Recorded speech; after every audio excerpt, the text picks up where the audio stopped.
Hey guys, hope you survived the trading day today, okay? This is where you want to be very cautious, be very selective, like you've heard me saying, with what stocks you're going to play. I ideally like to wait for ones that have fresh positive news where there's some catalyst that can get the stock going up.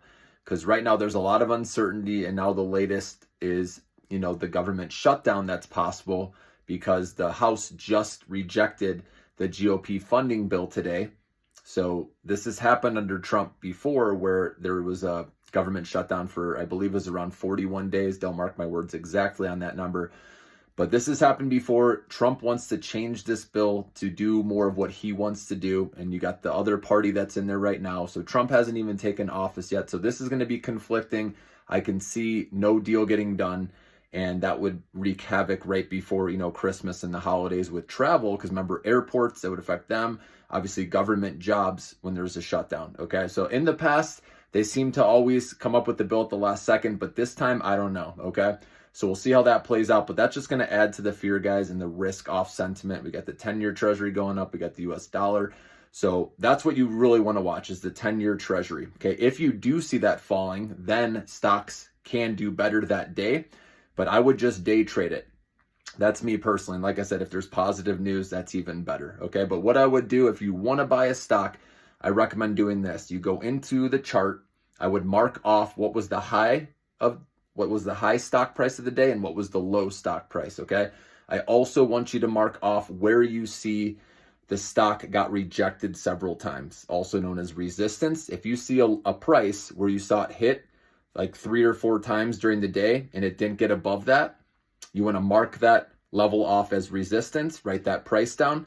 And then you also want to look at support, okay, which is where you saw it bounce off of during the day. So mark that price where you saw the stock go up, right? It hits that level, then goes higher from there, okay, called bouncing. Write down what that stock price is. Those levels are going to be key for you because here's two things you can do. Number one, you can try to buy support. So right above, so that's what I tried to do with MicroStrategy, for example, today. I set my stop loss right below support, and if it hits, no worries because it's already very close to where you bought in. So we're talking a very tiny loss, and you can move on and you can try again right at the next support level down, okay? So you buy close to support, and then you set your stop loss right below support. You give it a little breathing room in case there's a fake out, and then if it hits, no worries, okay? That's one way you can do it to try to bottom fish. The other way you can do it if you want to be extra safe is you wait for the stock to close above the resistance level that I told you to mark off, right? The level where you see it reject, remember 3 or 4 times during the day, we had trouble getting over that price. If it does close above that, then you can look at buying it because that would be more bullish, okay?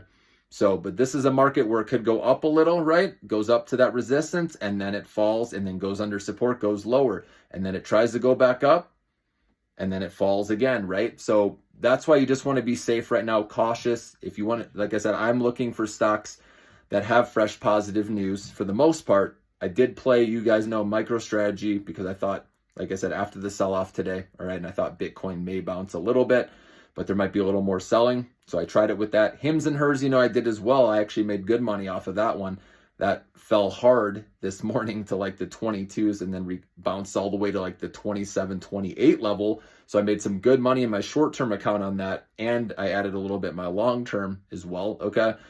And then for the most part, though, like I said, I'm going to be waiting for fresh positive news, and I will alert you guys when I'm playing these. And they're only going to be day trades for now until I see some more positive momentum going up, okay, seeing the 10-year treasury start to fall again, or at least settle, then I'll be more bullish. But right now, like I said, I'm waiting for this to play out, guys. If you don't have to over trade, right? You don't have to do some, trade every day. And so I'm watching for the most part and seeing what happens, okay? And I will be adding to my long-term investments, okay, the best of the best stocks, on this dip at some point when I like what I see, okay? So I will alert you guys. I'll keep you posted, but I hope that helps you guys, and have a great night.